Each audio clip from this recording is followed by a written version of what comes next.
नमस्कार साथियों। आज हम जो ये वीडियो बना रहे हैं, ये बेसिकली तो हमारे जो हेल्थ केयर प्रोफेशनल्स हैं उनके लिए है, पर बाकी लोगों के लिए भी समझ के लिए मैं इसको सिंपल रखने की कोशिश करूँगा। पर मेनली ये जो लोग आईसीयू में काम करते हैं, चाहे वो डॉक्टर्स हैं, टेक्नीशियन हैं, नर्सेज हैं, फिजियोथेरेपिस्ट हैं, उनके लिए है। जब हमारे पेशेंट काफ़ी ज़्यादा सिक होते हैं तो उनको हम आईसीयू में रखते हैं, मॉनिटरिंग के लिए मॉनिटर करते हैं। अब उनके शरीर में अलग अलग तरह की नलियाँ जो कि बहुत ज़रूरी होती हैं वो पर लगी होती हैं। उनका समय समय पर पूरी तरह से देखना, एग्ज़ामिन करना बहुत ज़रूरी होता है। इसीलिए ये एक पैरामेडिक्स के लिए मैंने बनाया है। जैसे कि आम तौर पे एक सेंट्रल लाइन डालते हैं जब आप के मरीज़ आईसीयू में होते हैं, तो आपके डॉक्टर आपसे बात करेंगे, कहेंगे कि भाई ये पेशेंट है, इसको हम सेंट्रल लाइन डालेंगे। सेंट्रल लाइन डालने के कई सारे कारण होते हैं, उनमें से मुख्य जो आपको पता होने चाहिए, इससे हम दवाइयाँ दे सकते हैं, इससे हम तरह तरह की मॉनिटरिंग कर सकते हैं, सैम्पलिंग ले सकते हैं कि अगर पेशेंट को इस तरह की लाइन नहीं है और ब्लड सैंपल्स लेने हैं तो बार बार हमें करना पड़ता है। तो हमें पता होना चाहिए हमारी नर्सेस को, जब हम देखते हैं कि भाई ये सेंट्रल लाइन हमने अगर नेक में डाली हुई है तो ये नेक लाइन है, कितने दिन की पड़ी हुई है, इसको सिक्योर किया हुआ है, अप्रोप्रिएटली सिक्योर्ड है, ब्लड क्लॉट्स तो नहीं है, कोई पस तो नहीं है, ड्रेसिंग ठीक है। ये चीज़ें देखना ज़रूरी है, इनको देखें। और उसके साथ ही अगर आप पेशेंट को अगर वेंटिलेटर पर रखा हुआ है और हम उसको वेंटिलेटर से निकाल नहीं पा रहे हैं और ऐसा लग रहा है कि उसमें लंबा समय लगेगा, तो ऐसी स्थिति में हम पेशेंट की ट्रैकेओस्टमी करते हैं। तो ट्रैकेओस्टमी साइट को देखना, साइज़ क्या है, सिक्योर है अप्रोप्रिएटली, स्टोमा जिस होल से ट्रैकेओस्टमी गई होती है वो हेल्दी है, कोई ब्लॉकेज तो नहीं है। ये हमें आपस में एक दूसरे को हैंडओवर में बताना चाहिए। आर्टेरियल लाइन होती है। आर्टेरियल लाइन का मेन मकसद होता है कि आर्टेरियल लाइन जब आप डालते हैं तो इन्वेजिव मॉनिटरिंग, यानी कि ब्लड प्रेशर्स की समय समय मॉनिटरिंग कर सकें।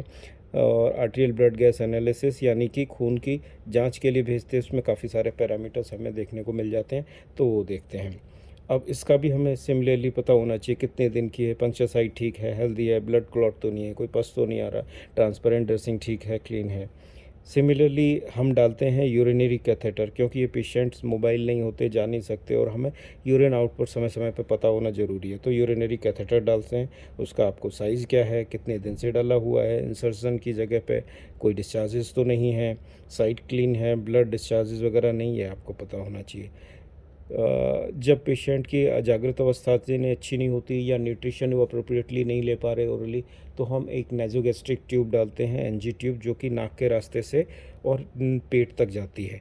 ये नाक के रास्ते से यहाँ से जाएगी और ये पेट के रास्ते तक जाती है, तो इससे हम न्यूट्रिशन देते हैं पेशेंट को। और नर्सिस के लिए क्या ज़रूरी है, उनको पता होना चाहिए कि ये कब डाली गई है, अप्रोप्रिएट साइट पे फिक्स है कि नहीं है, और क्लियर है, कोई ऑब्स्ट्रक्शन तो नहीं है, ये चीज़ें देख लेते हैं।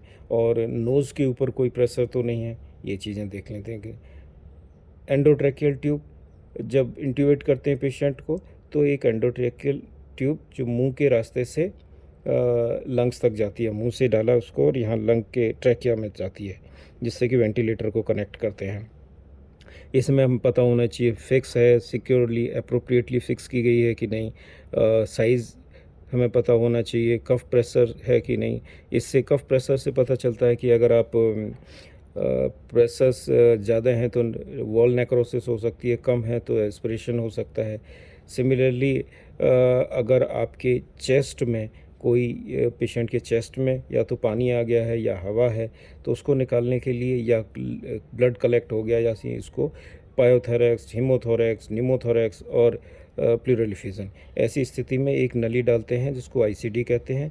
इसको देखना चाहिए सिक्योर है, ड्रेसिंग ठीक है, कितने दिन हो गए, कॉलम मूवमेंट आ रहा है कि नहीं, ये सारी चीज़ें हमें पता होनी चाहिए। ऐसे ही जब जिन पेशेंट्स को डायलिसिस कैथेटर की ज़रूरत होती है तो एक डायलिसिस कैथेटर डाला जाता है जिससे कि हम डायलिसिस मशीन को कनेक्ट कर सकें। तो वो भी आपको एग्ज़ामिन करना है, मतलब कि जो नर्स हैं या डॉक्टर्स हैं वो एग्ज़ामिन करते हैं, देखते हैं कि कितने दिन का हो गया है, पंक्चर साइट ठीक है कि नहीं, कोई यहाँ पे कोई पस तो नहीं आ रहा, कोई ब्लड तो नहीं है, ड्रॉसिंग सोक तो नहीं है, फ़्लो ठीक है, रेट्रो एंटीग्रेड फ़्लो ठीक है। सो ये देखना चाहिए। इसी तरह से पेशेंट के कोई भी नली है तो